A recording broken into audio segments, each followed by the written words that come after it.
At tempted ako na gawing introduction yung church na nag-condemn dun as you can see dun sa passage natin is about shepherding.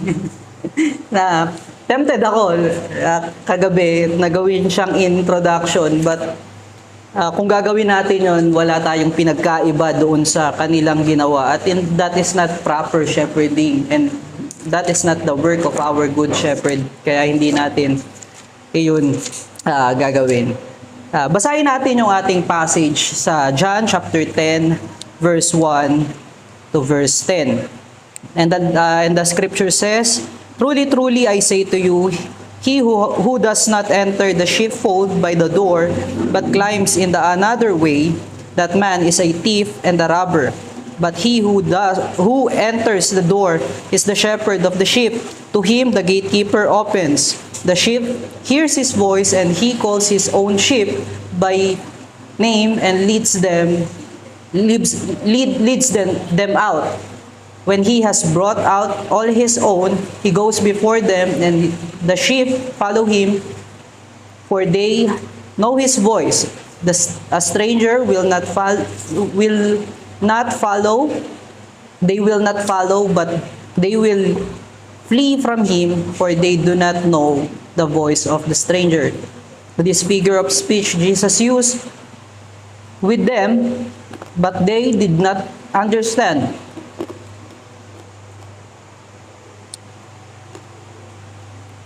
What he was saying to them. So Jesus again said to them, "Truly, truly, I say to you, I am the door of the sheep. All who came before me are thieves and robbers, but the sheep did not listen to them. I am the door. If anyone enters by me, he will be saved and will go in and out and find pasture. The thief comes only to steal and to kill and destroy. I came that they may have life and have it abundantly." Ang passage natin ay patungkol at nagkakaroon ng tema patungkol doon sa sheep farming o pag-aalaga ng tupa. At itong sheep farming ay very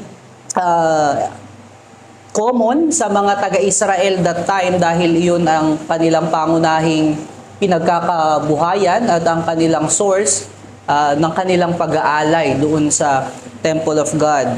Ngunit itong passage na to ay hindi lamang basta dumating doon sa punto na nag-preach si Jesus patungkol doon sa pagiging shepherd niya. Ito ay may kinalaman doon sa kanyang nakalipas na usapan sa mga Pharisees na nakarinig nung kanilang pag-uusap nung pinagaling niyang bulag. So makikita natin sa verse 36 to verse 41 na nagkaroon ng pag-uusap si Kristo at yung mga Pharisees na nakikinig sa kanilang usapan, sa pag-uusap ni Christ at ng pinagaling niya.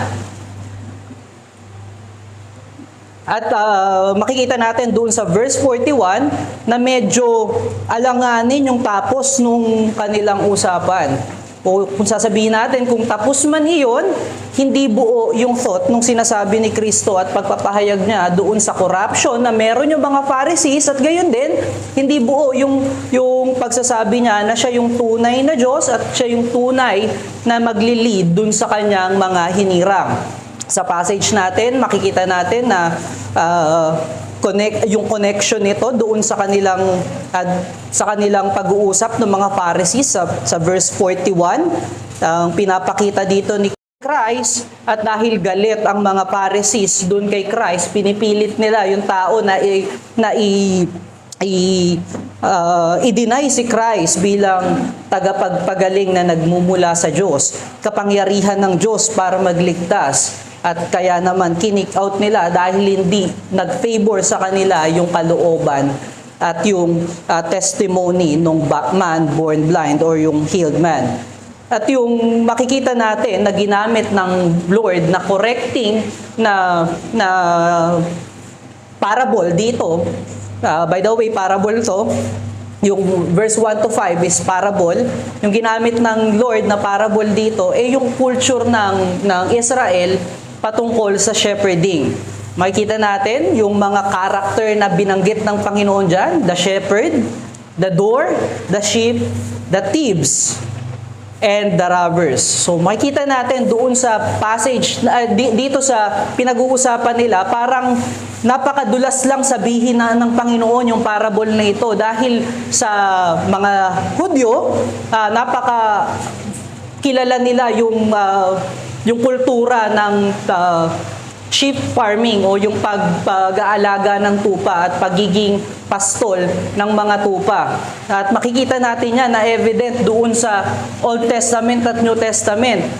Sinasabi ng Scripture at palaging ipinipinta na imahe ng Scripture na ang isang shepherd ay leader o namumuno ng mga tao o namumuno ng mga hinirang ng Diyos. Makikita natin sa paniniwala ng mga Hudyo at nasulat nila yung Exodus Rabbah chapter 5 or paragraph 5 na si Moses ay pinoportray nila bilang shepherd ng Israel ng pamunuan niyang lumabas sila doon sa Ehipto.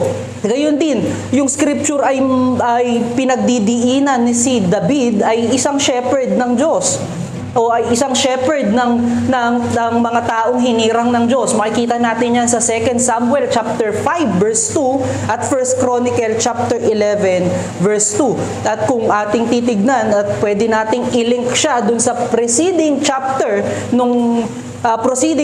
ng binasa ni Brother Christian kanina sa Psalm chapter 78, pinapertain din niya na si David ay hinirang ng Diyos o pinili ng Diyos para pamunuan ang Israel bilang isang shepherd. At gayon din, syempre, hindi mawawala dyan na ang Diyos ay ang great shepherd. Hindi po Jesus our great shepherd. Hindi po yung church. Ito po, si Christ, which is yung ating great shepherd o ang Diyos ay great shepherd. Ito ay napaka-explicit dun sa Old Testament.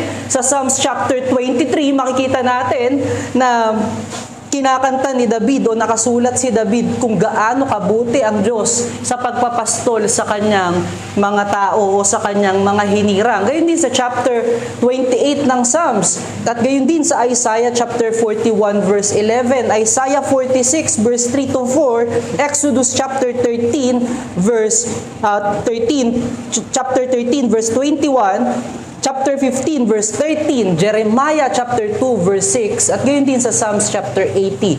At sa ating Old Testament scripture ngayong umaga, makikita natin na si Yahweh mismo ang nagsabi na siya ang magiging pastol ng kanyang mga hinirang. At makikita natin na kilala nila yung word na pagiging shepherd na ina-allegorize doon sa persona ng Diyos. At meron ding connection ito doon sa New Testament sa ating kapanahunan ngayon. Nakikita natin na si Kristo ang Good Shepherd. Hindi lamang dito sa John, bagkus ganun din sa Synoptic sa Matthew chapter 9 verse 26, chapter 18 verse 12 to 14, Mark chapter 6 verse 34, chapter 14 verse 27, at Luke chapter 15 verse 1 to 7. So, hindi alien o hindi palaisipan yung parable ni Christ na binigay sa kanila. Naiintindihan nila, nauunawaan nila yung shepherd and sheep relationship. Hindi lamang sa kanila ito puzzled na isang mensahe, ngunit alam nila at napaka-common sa kanila ng bagay na ito. At makikita natin doon sa pagiging leader ng isang shepherd, ang shepherd ay nangangalaga doon sa kanyang mga tupa. Pagkat yung kanyang mga inaalagaan ay vulnerable. At yan din ay makikita natin na katangian ng sheep. At ang sheep ay vulnerable sa anumang predator na animal o maninila na hayop.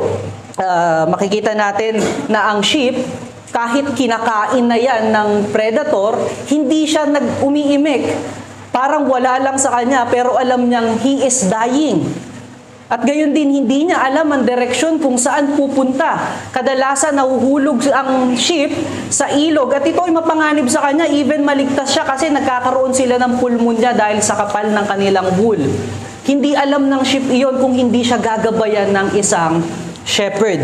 At ito yung attitude ng isang shepherd, mapagbantay, mapag-alaga at palaging alerto sa anumang bagay na pwedeng makapagpahamak doon sa kanyang inaalagaan. And by mentioning the sheep, yung word na sheep sa scripture at gayon din dito sa parable ni Christ, makikita natin yung sheep ay pinoportray as Israel sa Old Testament. Makikita natin Psalms chapter 74, dun sa binasa natin kanina, chapter 77, chapter 78, chapter 79, chapter 100, Isaiah 49, Jeremiah 13, Zechariah chapter 9 and chapter 10. Makikita natin na yung sheep ay napaka-vulnerable sa anumang kapahamakan. At gayon din naman, hindi lang siya vulnerable. Ang sheep ay napaka-obedient sa lahat ng animals. Kung saan siya dalhin ng kanyang master o ng kanyang shepherd, doon lamang siya. Pag narinig niya yung tinig ng kanyang master o yung pito ng kanyang master, alam niya na kung ano yung dinidikta ng kanyang shepherd. At yun ay kanyang immediately nagagawin. Ito yung attitude ng isang sheep. Innocent and obedient. Gayon din na makikita natin dyan yung pagkakabanggit ng door. Makikita natin doon sa ating binasa na passage na merong isang sheepfold ang Diyos o may sheepfold na binabanggit sa parable. At doon sa sheepfold na yon or sheep pen na yon, may nag-iisang door lamang. Doon sa pagbibuild ng mga Israelites at ng mga tao that time ni Christ, yung sheep pen or sheepfold ay binubuo ng bato. 4 na haligi na bato, ito ay nag-height ng 2 meters o ilan ba ang 2 meters? 2,400 millimeters? Or height nitong bahay na kung saan tayo, or nitong chapel natin. At sa ibabaw nun, o nakatap doon sa mga bato na yun, ay mga briars o yung mga thorns ng mga halaman. Para yung mga thief and yung mga hayop na gustong umakyat doon sa sheepfold or sheep pen ay masugat at madala na umakyat doon sa bahay o sa pinagkakanlungan ng mga tupa. At makikita natin dito na merong nag-iisang pinto. Itong pintuan na ito, ang nakakapasok lamang ay yung mga sheep. Gayon din yung shepherd nila. At kadalasan kung mayaman, yung nagmamay-ari nung pastulan, nakakapag-hire siya ng isang gatekeeper or ng isang gwardiya. Sa gabi, binabantayan ng gatekeeper yung pintuan, nandun siya sa pintuan nakapwesto upang sa gayon, kung merong intruder na papasok dahil safe naman yung wall ng sheep pen, ay mababantayan niya at makikita niya. At yung mga authorized person lamang ang maaring pumasok sa door. Dahil nga may guard, dahil nga ito ay lock sa mga intruder, nagpapaktunay ito na yung door ay exclusive sa may mga access lamang inside the sheepfold. Makikita natin na meron din na character na thieves and robbers. Yung thieves and robbers ay nagsasabi diyan na itong mga ito ay sa verse 10, nagsasabi ito na yung mga thieves and robbers ay to kill and to destroy. At hindi lamang bago pa dumating yung to kill and to destroy, makikita natin yung attitude ng isang thieves at ng isang robbers. Yung thieves at robbers, meron silang nag-iisang motibo. Ang kumuha ng ibang bagay para sa kanilang gain, para sa kanilang selfish desire, para sa kanilang makasariling hangarin sa kanilang sarili, para sila ay managana, para sila ay magkaroon, makakamkam ng mga bagay na kanilang advantage. Sa Jewish na law, technically, yung dalawang character na to, yung thieves and robbers, ay magkaiba. Yung thieves ay yung mga pumapasok sa mga tahanan at nagnanakaw ng mga gamit at kayamanan. At gayon din, they are willing to kill pagka sila ay nahuli. Yung robbers naman, sila yung mga nagpa-plunder sa mga merchant sa daanan pagkapapunta yung merchant sa isang bayan kung saan siya makikipag-trade or saan siya magbebenta ng mga gamit. Ito yung mga robbers. Sa kadalasan, sila ay pumupunta by group or sila ay umaatake by group. So yan yung definition ng dalawa. Nagkakapareho sila doon sa kanilang desire to acquire something para sa kanilang sarili. At makikita natin na iyang mga bagay na yan ay yung attitude ng thieves and robbers ay makikita natin sa attitude ng mga Pharisees doon sa chapter 9. We can say that those who are included sa discourse na ito ay naiunawaan o yung mga character na included dito sa ating pinag-aaralan ay nauunawaan ng mga Hudyo o kausap ng ating Panginoon. At syempre, gayon din, nauunawaan ito ng first reader ng gospel na ito. Yung first reader ng gospel na ito ay yung mga nag-disperse doon sa Jerusalem dahil doon sa revolution na sinimulan na nagkiklaim na Messiah at pagwasak ng Roman Empire doon sa Jewish temple. Sila ay naglulong doon sa temple, sila ay nag-aasam-asam na muling makabalik doon sa templo, masilayan yung templo, makapag-alay doon sa templo dahil sa kanilang kaisipan, yung siguradong presensya ng Diyos ay nandoon sa templo. Yung sa kanilang kaisipan, yung siguradong kaligtasan ay nandoon sa templo at nandoon sa mga rites o doon sa ritual na kanilang ginagawa doon sa temple. Kaya naman nung binanggit ni Christ ito, nauunawaan ito ng mga first reader. At nadalangin natin na ito ay mangusap din sa atin ngayong umaga. At ang connection nito dito sa ating pinag-aaralan ngayong umaga ay doon sa statement ng Panginoon na sinusundan ng kanyang saying ng discourse na ito. Binigay niya yung image ng sheep doon na nandoon sa loob ng sheepfold. Doon sa verse 1 makikita natin at merong door at gatekeeper na nagbabantay dito sa mga sheep o doon sa hinirang o sa mga tupa ng ating Diyos. At lahat na makakapasok lamang at magkaka-access doon sa loob ng sheepfold o sheep pen ay yung mga mayroon lamang otoridad na magpastol doon sa mga sheep at gayon din magbantay doon sa mga sheep. Ito ay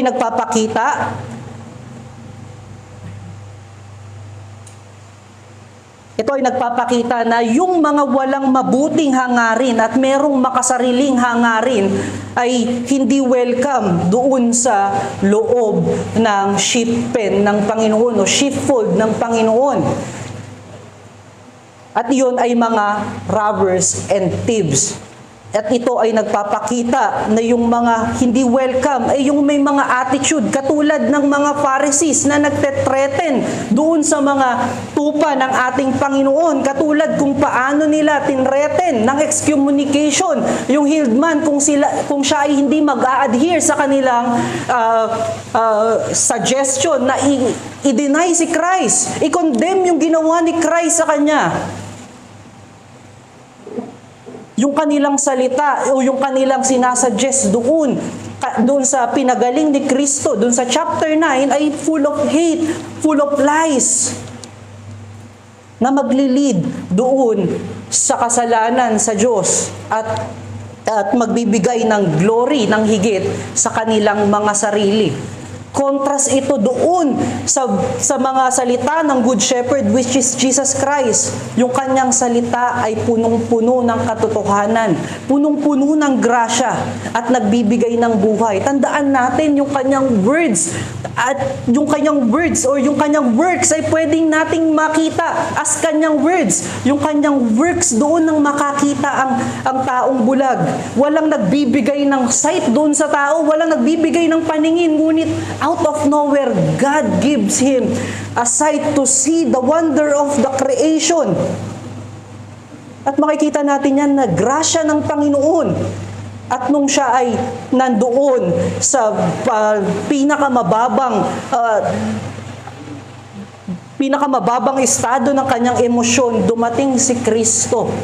Nung siya ay kinik out sa synagogue, siya ay kalikuran ng kanyang mga magulang, ng kanyang mga kaibigan, si Kristo ay dumating to aid him, to console him, to feed him with much knowledge. Wala siyang alam kung sino yung kanyang tinitindigan doon sa mga Pharisees, but nagpakilala si Kristo sa kanya bilang anak ng Diyos at tagapagligtas. Ito yung trabaho ng Good Shepherd.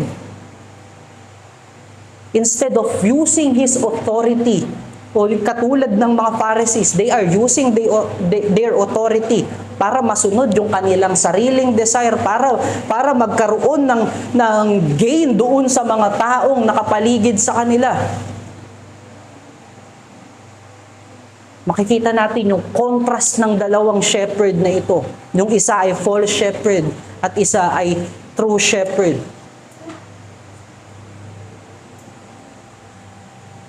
At dahil doon sa ginawa ni Kristo, doon sa taong walang paningin at ngayon ay meron na, nagkaroon siya ng tunay na pagkilala sa Diyos. Kaya naman lahat, katulad nitong taong pinagaling ni Kristo, lahat ng katulad nito ay makikilala yung kanyang master o yung kanyang shepherd. Katulad ng sinabi niya doon sa verse 5 na kahit magdamit yung stranger ng katulad ng damit at tindig nung kanyang nung good shepherd na identify ng isang sheep kung sino yung kanyang master. At totoo ito sa culture ng sheep farming. Kahit mag-disguise ang isang tao, nakikilala ng sheep na siya ay strangers at lumalayo ito dito. At ganito rin yung ginawa ni Kristo nang siya ay magpakilala at ihayag yung katotohanan ng Diyos. Nakikilala na ngayon ng mga mananampalataya yung kanilang tagapagligtas. At dito sa 1 to 5, makikita natin na hindi naunawaan, sabi sa chapter 6, ng mga kausap ng ating Panginoon, yung kanyang parable. Ito ay nagpapakita na hindi sila tunay na sheep ng ating Diyos, hindi sila tunay na kabilang sa sheepfold ng ating Panginoon. Kaya naman in-expound pa ni Christ bilang invitation para sa kanilang repentance at gayon din sa much more comfort sa kanyang mga mananampalataya. In-expound ni Christ ito, kaya tayo merong dalawang sayings na I am at meron tayong dalawang prominent na pagkakilala kay Christ, which is He is the door and He is the good shepherd. Sa door, pinapakita nito yung entrance ng isang mananampalataya sa pangangalaga ng Diyos at sa comfort na meron ang Diyos. Yung good shepherd naman ay nagpapakita ng presensya ng Diyos at yung trabaho ng Diyos sa patuloy niyang pagsusustain sa kanyang mga hinirang. Ngunit ngayong umaga, ang tatalakayin lamang natin is yung door. I am the door. Sa sayings na yan, meron tayong dalawang message. Jesus is the only salvation, of Jesus the only salvation, and Jesus the only comfort. At makikita natin na yung dalawang mensahe na yan ay may kinalaman doon sa pagpasok sa pintuan ng kawan ng Diyos. Pagpasok doon sa sheep pen ng Panginoon o sheepfold ng Panginoon. Let us consider our first message. Paano natin masasabi na si Kristo ang natatanging salvation? Makikita natin yan sa verse 7 to verse 8. Sinasabi diyan na walang ibang salvation kung hindi lamang kay Kristo. Kay Kristo lamang ang natatanging kaligtasan. Makikita natin sa verse 9 na sinasabi na yung mga sheep o yung sheepfold ay isang place kung saan ligtas ang lahat ng mga tupa ng Diyos o mga hinirang ng Diyos. Ito ay nagpapakita o nagbibigay ng kaisipan na para makapasok ka doon sa loob ng ligtas na lugar na iyon, kinakailangan mong dumaan sa isang pintuan. At yung pintuan na iyon ay si Kristo. At yung pintuan na iyon ay daan sa kaligtasan. Kung safe place yung loob ng sheepfold o sheep pen, ibig sabihin, yung door, which is si Christ, ay siya ang daanan patungo sa kaligtasan. At maaalala natin dyan yung words ni Christ doon sa John chapter 14, verse 6. I am the way, the truth, and the life. Siya yung daan sa katotohanan at sa buhay. Yung word na the, o yung D, yung word na the, ay nagbigay ng strong point na si Kristo lamang yung nag-iisang daan. At makikita natin yung word na door ay hindi plural, singular. Kaya makikita natin na the at idagdag mo yung door, ito ay nagpapakita ng strong point na siya lamang yung nag-iisang daanan.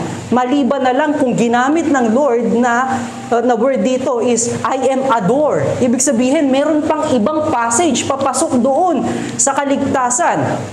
Ngunit dito sa sinasabi ng ating Panginoon, siya lamang yung nag-iisang daan. At wala nang iba pang daanan na pwedeng magligtas at pwedeng magdala sa atin sa kaligtasan. At doon sa lahat, at yung mga papasok doon sa door ay mga tupa. At ating balikan yung kaisipan na sinabi natin doon sa ating introduction kung saan sinabi natin na yung sheep ang most obedient sa lahat ng animals o sa lahat ng mga hayop. Makikita natin dito na kung ikaw ay papasok sa pintuan ni Kristo, ikaw ay obedient at ikaw ay may submissive heart katulad ng sheep na umaamin na kinakailangan mong pangalagaan, na umaamin na ikaw ay walang kakayahan para protektahan ang iyong sarili, na ikaw ay umaamin na kinakailangan mo ng tagapaggabay sa iyong buhay.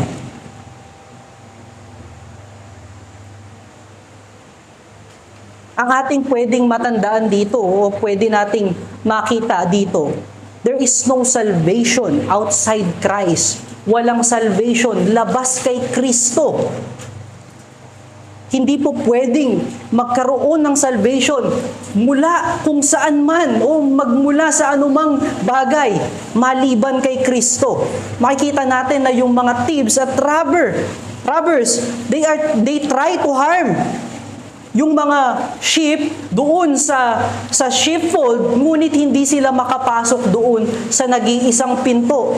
It speaks about security of our salvation.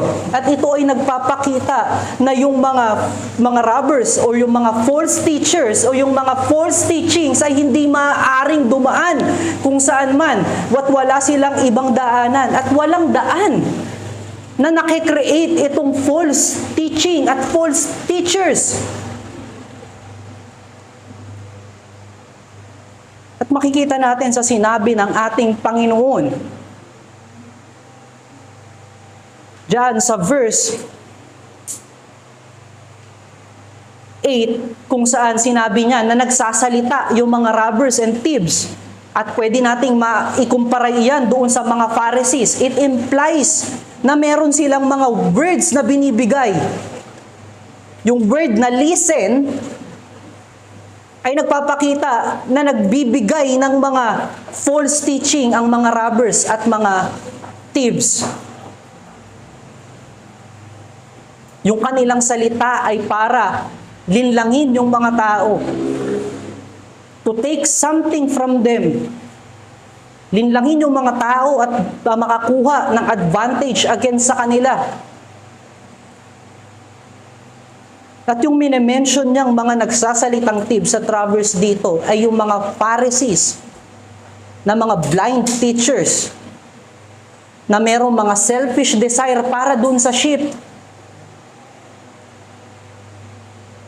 At pwede nating masabi na sila na yung mga Pharisees yung pinapatunguhan dito ng Panginoon dahil yung ginamit niyang word diyan doon sa chapter 8, sa verse 8, sinasabi niya diyan, all who came before me are thieves and robbers. Hindi niya sinabing where. Kasi pag sinabi niyang where, nangangahulugan yun, yung mga prophets before, yung mga priest, katulad ng mga faithful priest, hindi niya pinapatunguhan yun. Ngunit yung present na pangyayari, yung pinapatunguhan niya. Yung mga Pharisees na nagtuturo doon sa templo ng Diyos, iyon yung kanyang pinapatunguhan. Ito ay nagre-remind sa atin kung paano nila pinersuade yung healed man na i-condemn si Christ sa chapter 9 verse 24. Tinatry nilang i-convince yung mga tao na sila ay shepherd ng Diyos by using their authority sa pagpapakita nila ng kanilang mga trabaho doon sa templo ng Diyos sa pamamagitan ng paggamit nila sa pangalan ni Moises. Sa pamamagitan ng pagyayabang nila, ng mga interpretation nila patungkol sa law. At makikita natin yan dun sa chapter 9, verse 28 and 29.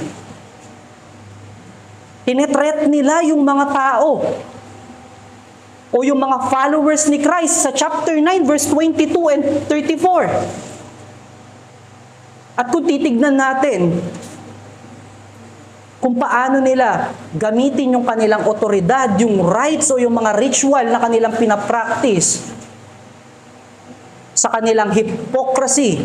Makikita natin sa Matthew chapter 6 verse 1 to 5 kung paano nila ito ipangalandakan. Nananalangin sila sa gitna ng market para sabihin na sila yung pinaka-obedient sa Diyos.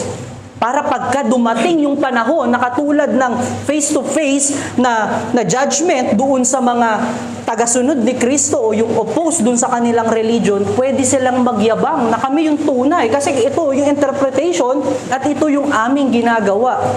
And that's hypocrisy. Ginagawa mo yung isang bagay para isumbat sa iba. Para i-convince yung iba na ikaw yung tagapagturo ng Diyos. Without the message, or without the true message of the gospel, you are a false teacher. Pinapangalandakan nila yung mga bagay na yan as if nakakasagip ng buhay o magbibigay ng buhay yung mga bagay na iyon. At balikan natin yung mga unang readers ng gospel na ito. Ini-imagine nila yung temple na nasira doon sa Jerusalem. Iniisip nila na bumalik doon sa templo ng Israel para muling ipagdiwang yung mga piyesta na ibinigay sa kanila upang mag-sacrifice. Wala silang kasiguraduhan doon sa salvation na kanilang natanggap. Sinulat ni Apostle John yung gospel na ito para ipakita sa kanila na yung mga namumuno sa templo na iyon ay hypocrites. At yung tinuturo ni Kristo na kaligtasan sa pamamagitan ng kanyang buhay, sa pamamagitan ng pananampalataya sa kanyang ginawa sa krus ng Kalbaryo at kanyang muling pagkabuhay, ay ang tunay na pananampalataya sa Diyos at tunay na nagbibigay ng buhay at kaligtasan. Yung trabaho ng Diyos o yung works ni Christ ang nag-reveal ng way patungo doon sa kingdom ng Diyos. Hindi yung mga rights, hindi yung interpretation na mali ng Pharisees, hindi yung mga rights ng feast ang nagsasave ng tao, kung hindi yung works ni Kristo. Ito yung nagbigay ng liwanag kung ano ang daan patungo doon sa kaharian ng Diyos. Ipinakita ni Kristo yung daan patungo sa Diyos. sa pamamagitan ng pagbukas ng mata ng bulag.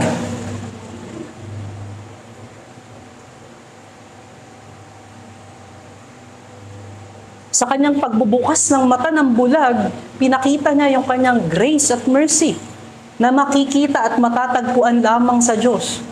Tandaan natin na yung healed man ay isang bulag. Ngunit binigyan ng paningin ni Jesus Christ at yung paningin ng kanyang pinakakinakailangan. At yung paningin ay ginagamit para tayo ay mamuhay.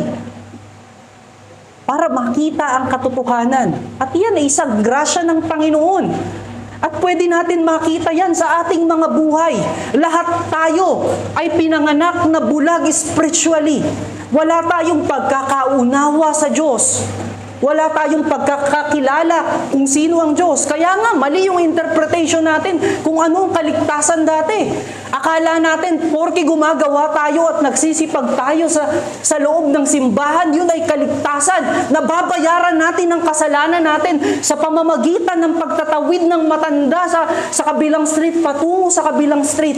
Akala natin, yung ating mga binibigay sa templo ng Diyos ay nangangahulugan ng kaligtasan.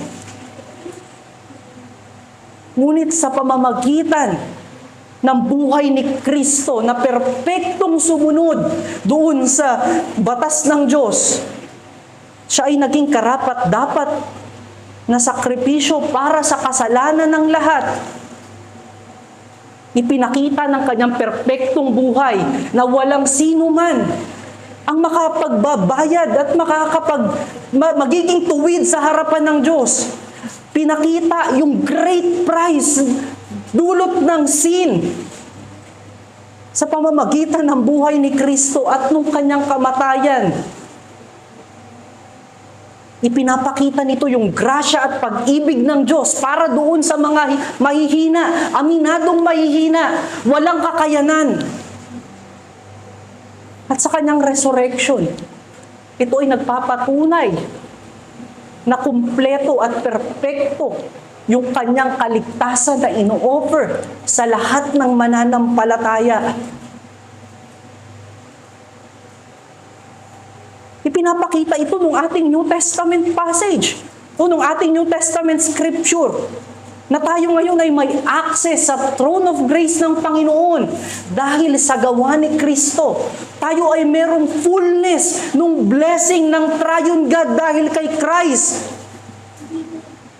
Yung kanyang gawa ay nagbigay sa kanyang mga hinirang ng mga biyaya ng Diyos. Dahil si Kristo ay namatay para sa kanyang mga tupa.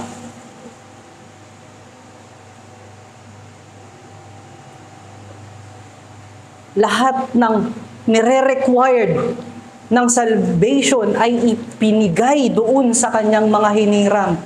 Dahil doon sa kamatayan ni Kristo, ang mga tupa ng Diyos o mga hinirang ng Diyos ay merong access o nag-i-indwell yung Holy Spirit sa kanila na nagbibigay sa kanila ng pananampalataya, nagdadala sa kanila sa pananampalataya. Inililiwanag yung salita ni Kristo at gawa ni Kristo sa kanila na nagbibigay sa kanila ng mababang puso at masunuring attitude doon sa katotohanan ni Kristo. At merong access sa trono ng Diyos. Ngayon tayo ay united sa communion with God. Ngayon tayo ay united sa Diyos dahil sa dugo ni Kristo. Basahin natin yung Ephesians chapter 2 verse 11 to 22 kung gaano kayaman yung biyaya na ibinigay ni Kristo dahil sa kanyang kamatayan at muling pagkabuhay. Dahil sa kanya tayo ay bilong sa iisang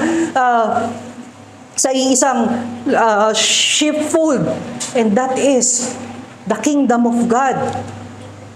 Ito ay dahil at ito ay na-attain dahil lamang sa gawa ni Kristo, sa kanyang obedience sa law, sa kanyang perfect righteousness. Hindi ito na-obtain dahil sa ating mga gawa, sa pagsunod sa batas, hindi sa patuloy na paggawa ng mga ritual, hindi sa sariling pagkaunawa. Yung Holy Spirit ang nagpapaunawa sa atin. Ang Diyos ang nagbibigay ng mga biyaya na ito sa atin dahil namatay si Kristo para sa kanyang mga hinirang, para sa kanyang mga tupa. Kung walang kamatayan ni Kristo, wala ang mga blessing na ito. At kung walang pananampalataya kay Kristo, hindi natin matatanggap ang mga biyayang ito. Ang sinasabi natin dito, meron tayong kapunuan ng grasya ng Diyos dahil kay Kristo. At ang pinupunto natin dito ay the only way of salvation that God has provided is through Christ. Ang nag-iisang daan sa kaligtasan na binigay ng Diyos ay sa pamamagitan lamang ni Kristo. Yung tupa ni Kristo o yung tupa ng Diyos ay merong mababang puso na marunong sumunod sa kanyang master. Lahat ng pumapasok doon sa sheepfold ng Diyos ay hinambol ng Lord. Nakita ang kanyang walang kakayanan na gawin yung ginawa ni Kristo. Kaya siya ay nananampalataya doon sa perpektong gawa ni Kristo. Ito ay nagpapakita ng pagiging submissive and wholeheartedly submission sa katotohanan ng mensahe ng Scripture, sa mensahe ni Kristo na siya ang natatanging kaligtasan, na tunay yung kanyang pinagbayaran at perpekto yung kanyang ino-offer na salvation. Yung mga tupa ay aminado na kailangan nila ng Savior. Yung mga tupa ay aminado na kailangan nila ng pangangalaga ng Good Shepherd. Aminado na kailangan nila ng fortress, which is God, sa kanilang buhay. Ito yung mensahe na patuloy na ini-insist ni Christ.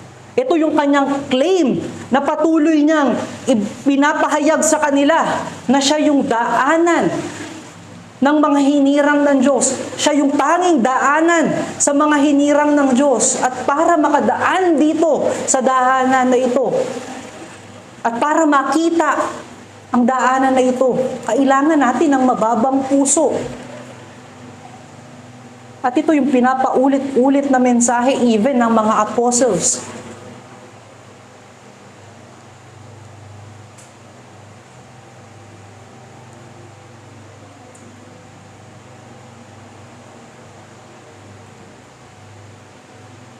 Ang paulit-ulit na mensahe, katulad ng mensahe ng I am the door, that Jesus revealing the way to the kingdom of God.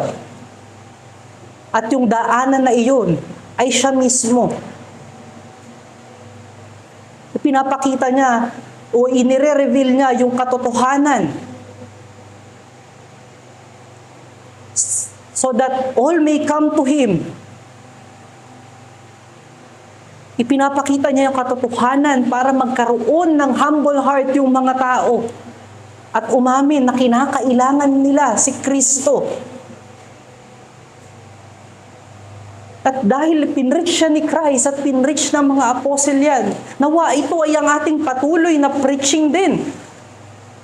Ito yung ating patuloy na mensahe sa ating buhay. At iyan ay nagpapaalala dun sa isang kilalang pastor o professing pastor ng isang evangelical church na in-interview ni Oprah Winfrey. Napag-usapan nila yung kabutihan ng Diyos, yung kadakilaan ng Diyos, yung mabuting gawa ng Diyos sa kanilang iglesia.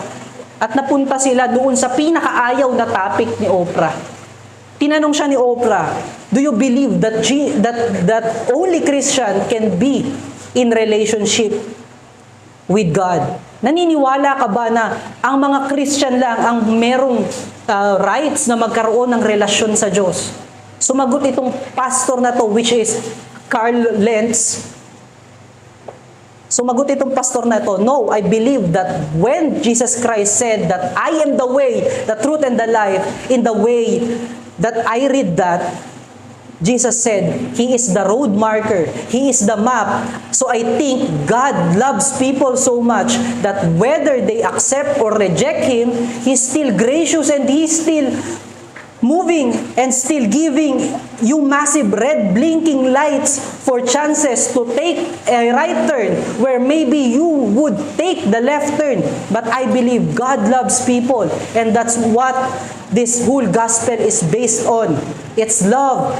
You take the love out of it, we have a moral book. But love is what makes it different. And that's the message that America is missing. Naririnig ba natin yung mensahe ng pastor na ito? Para sa kanya, si Kristo ay isa lamang.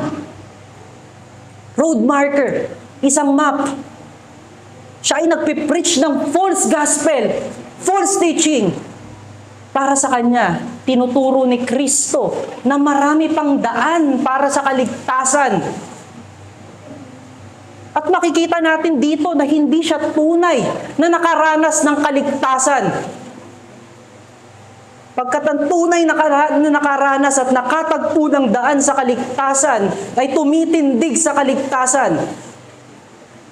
Alam niya, nagalit si Oprah Winfrey sa exclusivity ng Christianity. At nag-wave kagad yung kanyang belief kay Christ dahil sa influential people na kaharap niya. Hindi ito yung mga convicted ng truth ni Christ.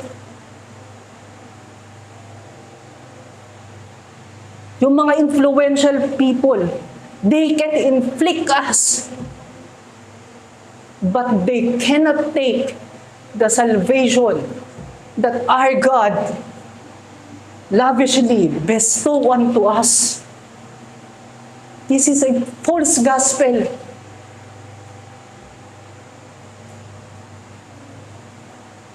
Ito ay contrary doon sa pagpipreach ni Paul patungkol kay Kristo sa 1 Corinthians chapter 2 verse 2. Yung same message ni Christ na nag-insist na siya yung nag-iisang daan sa kaligtasan. Na ang Diyos ay nag-provide ng perfect lamb, perfect sacrifice para sa ating kasalanan. At nakikita iyon sa krus ni Kristo. Na si Kristo ay namatay in behalf of His sheep or His elect. Na binayaran niya ng buo yung mga kasalanan. Na nagpapakita ito ng pag-ibig ng Diyos na siyang kumuha ng ating place na dapat na tayo ay nandoon. At ito ay nagpapakita ng kanyang kabanalan na walang ni isang kasalanan na kanyang papalampasin.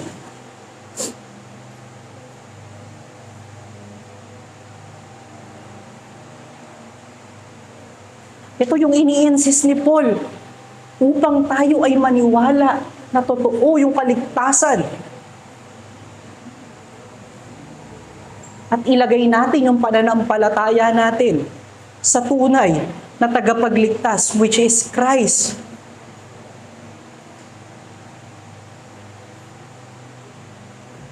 Ngunit minsan, nagkakaroon tayo ng ating mga sariling pride. Bunga ng dami nating nagagawa para sa Diyos. Bunga ng ating daming alam patungkol sa Diyos. Bunga ng ating mga kasalanan. Kadalasan, iniisip natin yung ating labor dito sa church ay nababayaran natin yung ginawa ni Kristo. And that is double jeopardy. Katulad ng tinuro ni Pastor Joseph. As if binayaran ni Christ, yes, umaagree tayo na fully paid tayo ng Diyos, ngunit para itong utang na binabayaran pa rin natin. Hindi ganun yung kaligtasan na binigay ni Kristo. It is sure. And it is free. Through faith and repentance.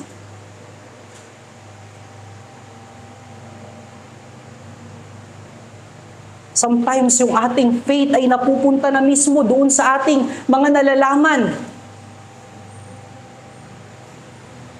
We are assured of our salvation dahil ang dami nating alam. Sa kaisipan natin, sigurado ang aking kaligtasan kasi naiintindihan ko eh. Ang dami kong alam eh. And sometimes yung faith natin ay wala na doon sa Savior. Wala na doon sa way papunta doon sa kaligtasan.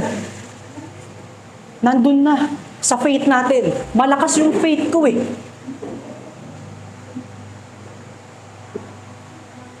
The only way, salvation, brethren, is through Christ.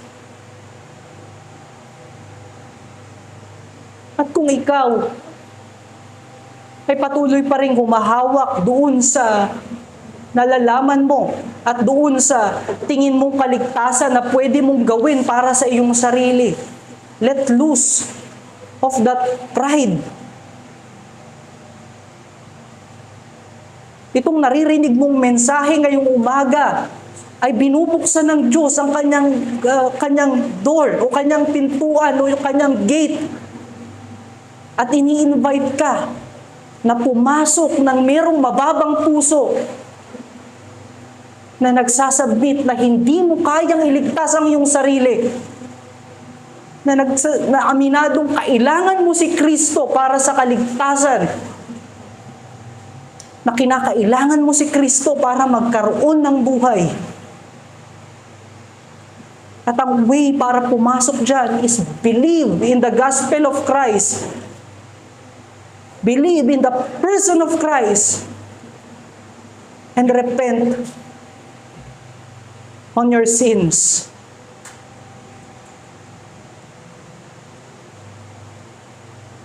Para sa ating unang challenge, fix our eyes on Christ. Huwag natin tignan yung worthiness natin dahil sa dami nating ginagawa sa church. Huwag nating tignan yung dami ng ating alam. Huwag nating tignan yung lakas ng pananampalataya natin.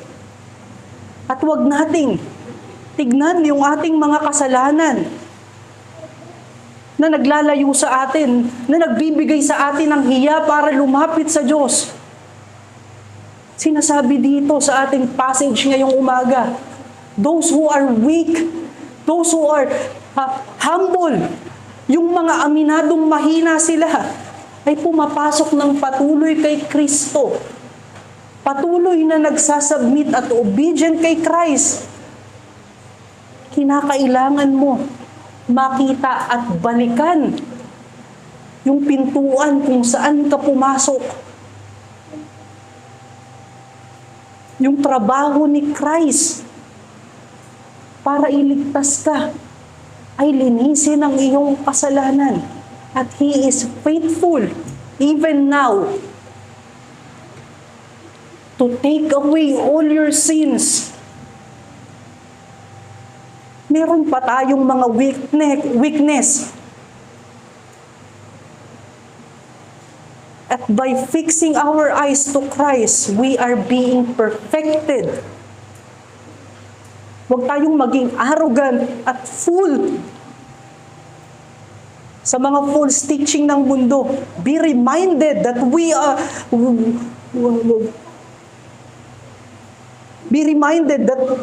are just a recipient of grace of God.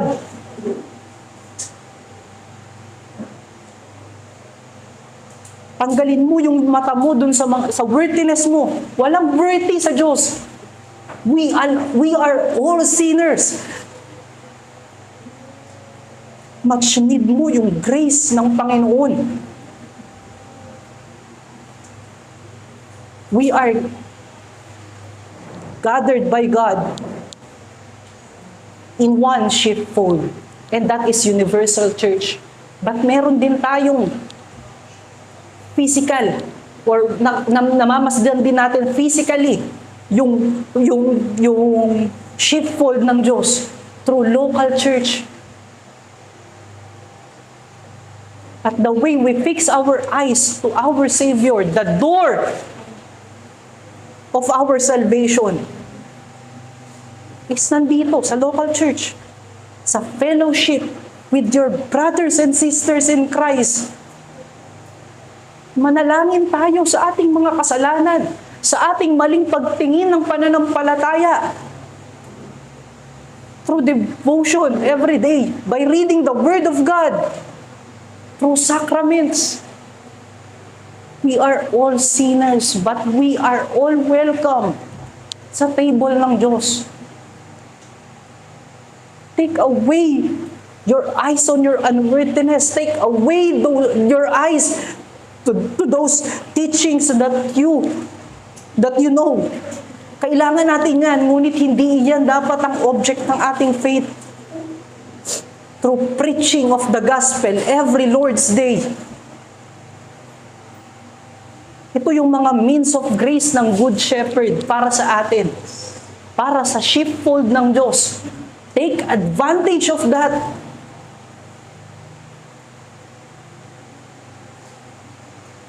We are weak.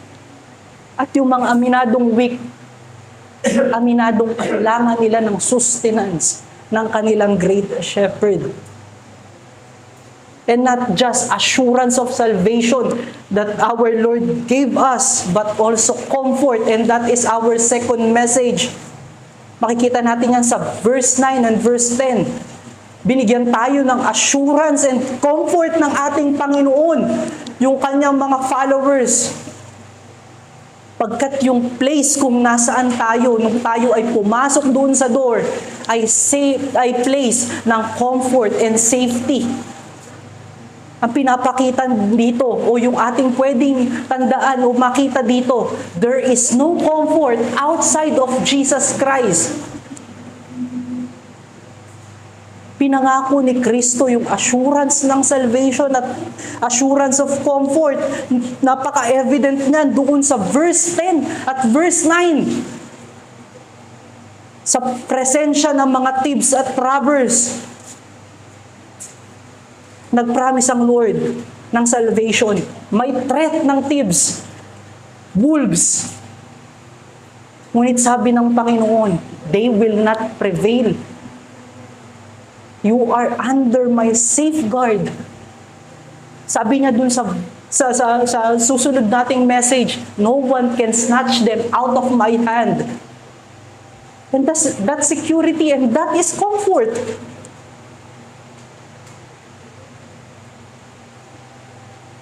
Sa kapanahunan ng ating Panginoon, yung sheepfold ay binubuo nga ng matataas na haligi. At walang sino man ang makakapasok dito.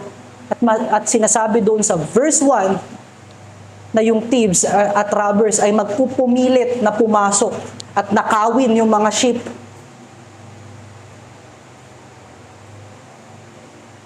Ito ay nagpapakita. Ngunit hindi sinabi dyan ng Diyos na sila ay nakapasok at may nakuha na kahit isa. Diniinan pa niya yan, na sinasabi niya, no one snatched them out of my hand. At pwede nating ma-equate yan bilang ang ating lugar sa presensya ng Diyos ay secure. And that gives us comfort.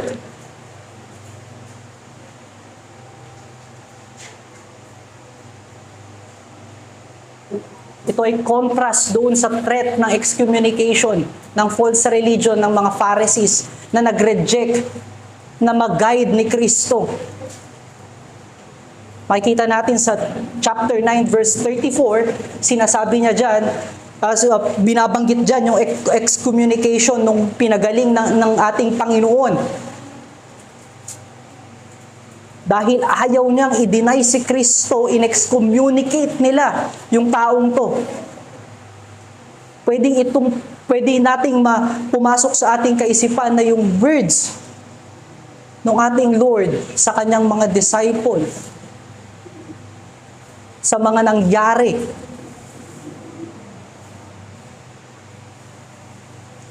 ay magdadala ng great tribulation or great affliction sa mga tagasunod ni Kristo. Binanggit niya sa chapter 16 verse 1 to 4 na pinapakita ng Panginoon na lahat ng naniniwala sa Kanya, lahat ng Kanyang mga tupa at Kanyang mga hinirang ay makakaranas ng affliction.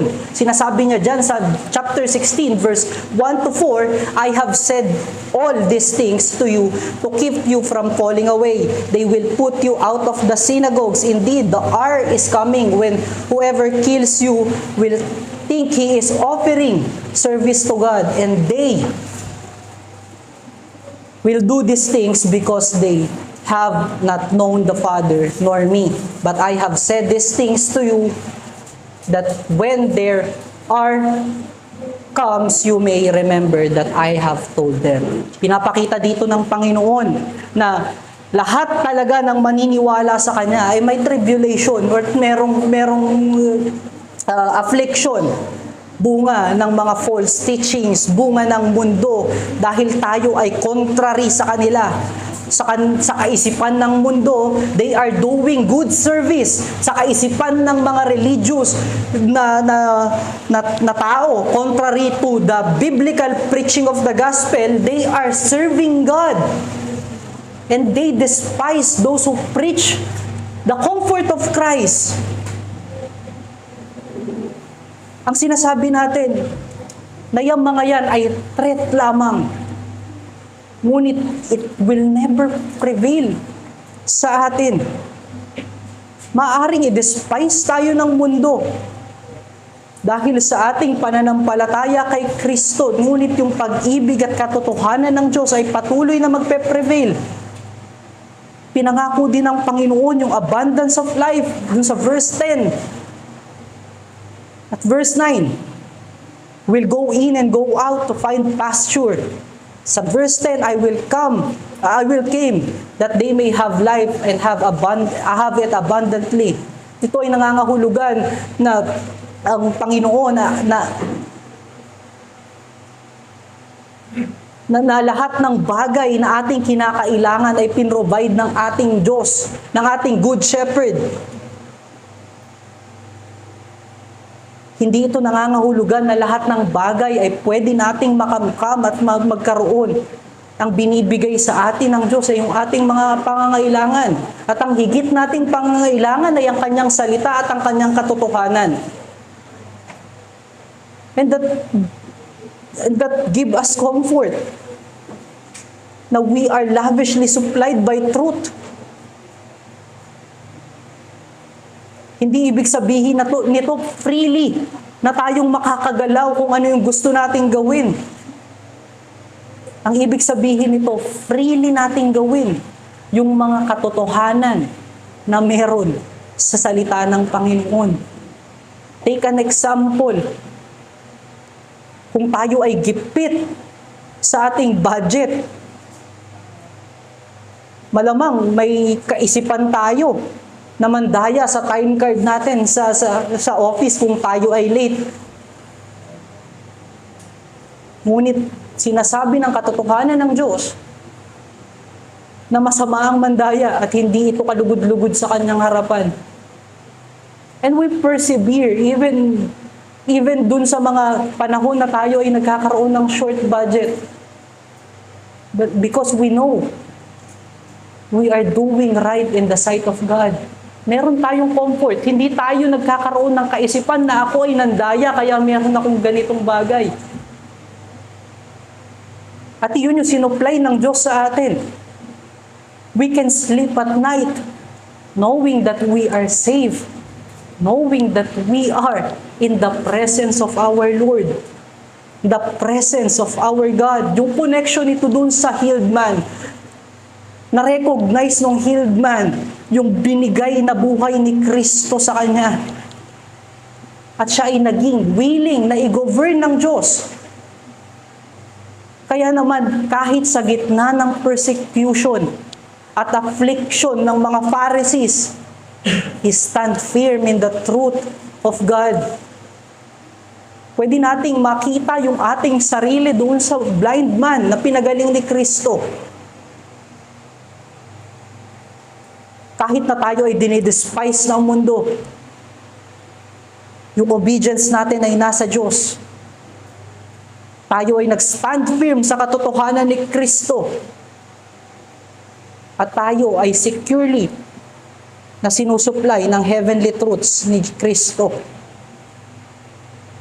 Tandaan natin yung mga times na tayo ay tinempt ni Satan o dinala sa temptation ni Satan na sumagot sa ating mga magulang nang may kasamang pagyayabang o arrogance dahil ina-argue nila yung ating pinaniniwalaan patungkol kay Kristo. We stand in the truth of Christ. We show more grace to them by being gracious to them, to our parents or to those who oppose us. Pinipreach na natin yung gospel sa kanila. Yung pinupunto natin dito, Jesus Christ is the comfort of His sheep. Kahit na may threats ng thieves and robbers na pwedeng mag-terrify sa mga elect ng Diyos o sa mga hinirang ng Diyos, yung comfort nila ay nananatili kay Kristo na nagsusustain sa kanila. Tignan natin yung mga Pharisees ay pinagyayabang yung templo ng Diyos, yung mga rights na pwede nilang paulit-uliting gawin, yung kanilang good works. Ito yung mga pinaka-welcome sa false gospel o sa false religion. Pagkat ito ay pinifeed yung kanilang pride, ni-unite sila sa mundo. Wala nga naman magagalit sa sino mang nagyayabang sa kanyang sarili, hindi nagsasubmit sa Diyos.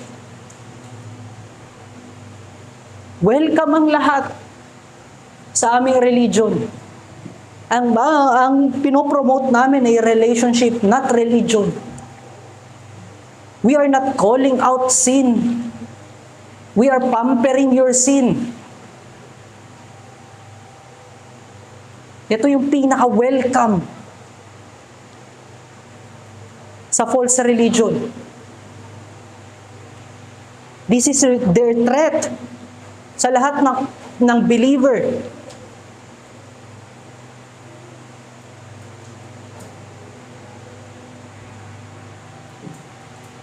Ayaw nilang maging soberano yung Diyos sa kanilang buhay. At sometimes, affected ang mga Christian na katulad natin ito. Faithful Christians sometimes have the thinking that they are the minority when it comes dun sa mga hearers. Iniisip natin, napakakaunti ng ating hearers. Dapat marami rin tayong hearers katulad nila. And we start to compromise. Because we want more hearers. We want more audience.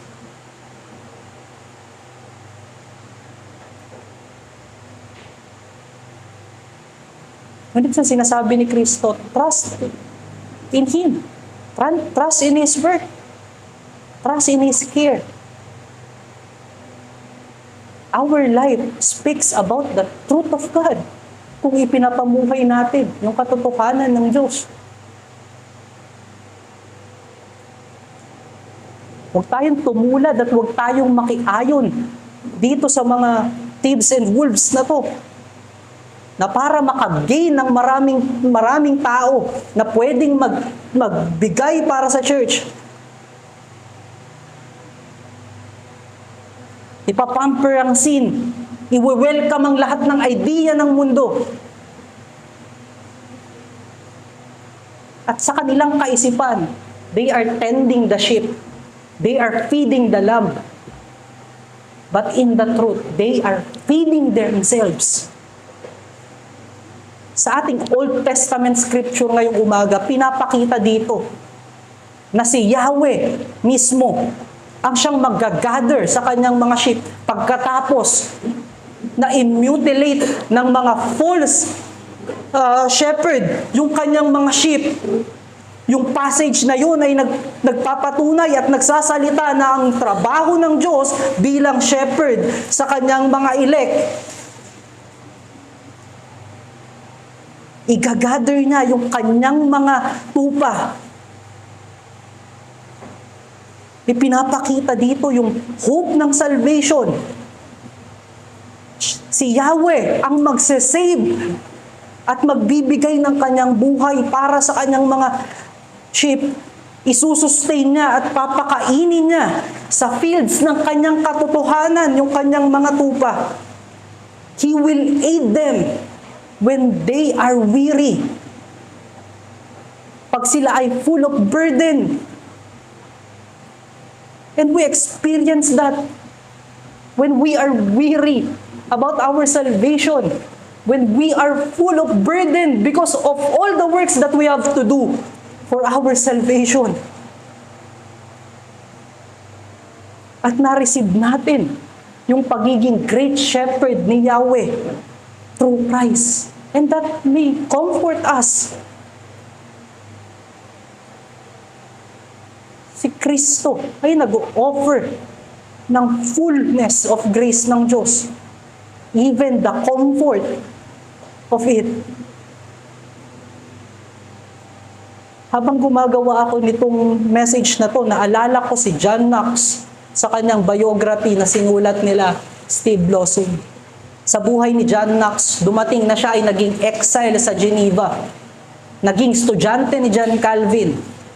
At na-comfort siya ng gusto doon sa lugar ng Geneva. Para sa kanya nga, maituturing niyang perpekto yung kanyang buhay doon sa Geneva. Sabi niya nga doon sa lugar ng Geneva, kung kanyang i-describe, it is the most perfect school of Christ on earth since the day of the apostles, pertaining doon sa lugar ng Geneva. Ngunit doon sa kanyang comfort sa Geneva, siya ay Scottish. Naninirahan talaga originally sa Scotland. Nakaramdam siya ng pangungulila para doon sa kanyang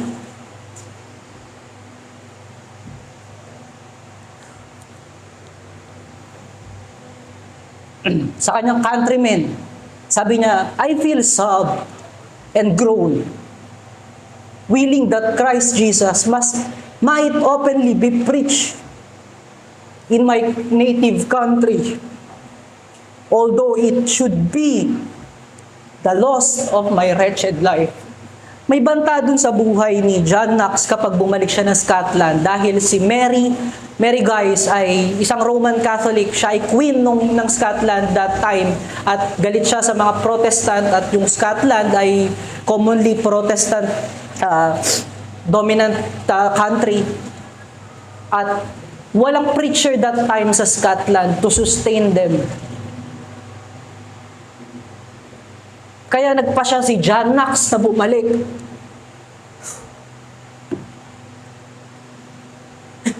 Sa Scotland.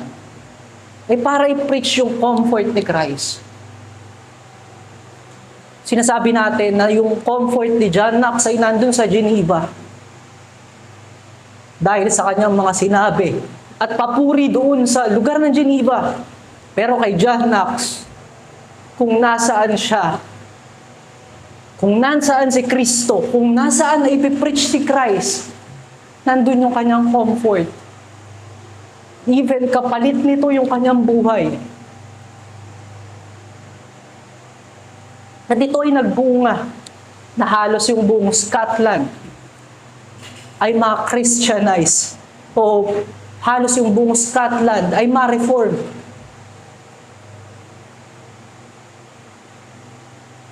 At alam natin, yung panganib, kapag kalaban natin ang gobyerno, they are threatened with cannons, with guns, with swords.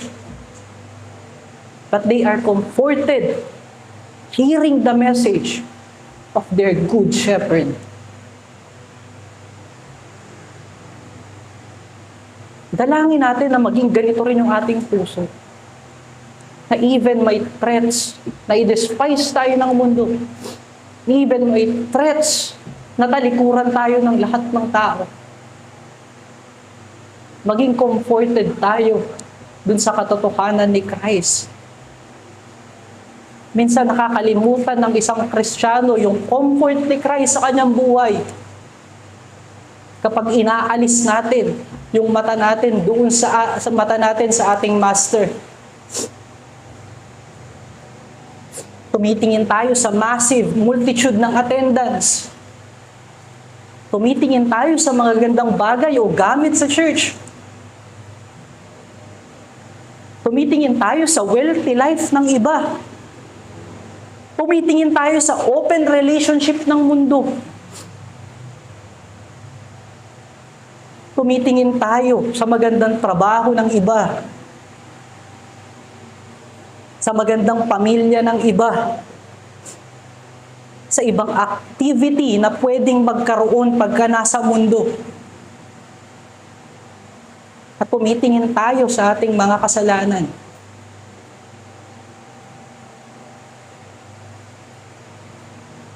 Itong mga bagay na ito ay kadalasang nagdi-distract sa isang Kristiyano. Nagdadala sa pagkalimot dun sa assurance ng kanyang salvation.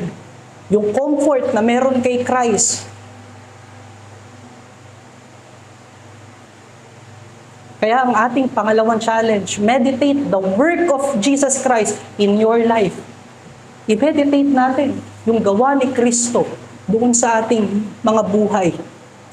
At magagawa natin yan sa palagiang pananalangin, pakikinig ng salita ng Diyos, ng devotion araw-araw. At pakikiisa sa mga sheep na tinend ng ating Panginoon, pinifeed ng ating Panginoon. Meditate natin yung assurance nung tayo ay pumasok sa door ng kaligtasan. I-meditate natin yung good works ng Diyos sa ating buhay, which is yung sanctification. Even wala tayo ng mga bagay na ino-offer ng mundo, tayo naman ay nagiging conform ng higit kay Kristo.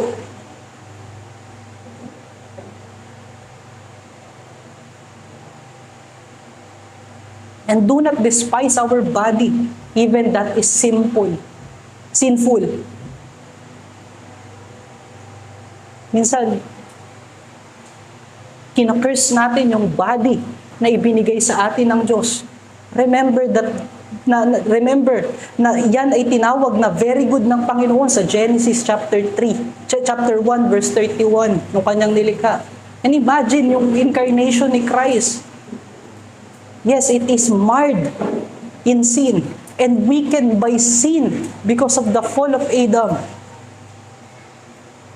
But it is the same body that God will glorify when He returns. It is the same reason why we mortify our sins and still why we mortify our sin that's still living in our flesh. At ini-include yan dun sa pangako ng ating Panginoon. Doon sa comfort ng ating Good Shepherd, that someday, we will reside in the presence of our Good Shepherd, face to face with Him, in the place of comfort. There is no more tears, no more fears, no more weakness, no more sin, where everything is perfected by God. May this be our comfort in life. We are perfected by Christ in all aspect of our life. Sa ating conclusion, sa ating pagtatapos, the Lord is gathering all His sheep in one sheepfold. He showed us the way and gave us confidence by dying on the cross and resurrected on the third day. By that we believe with conviction that the one who saved us is God and the Good Shepherd and the only way to perfect salvation.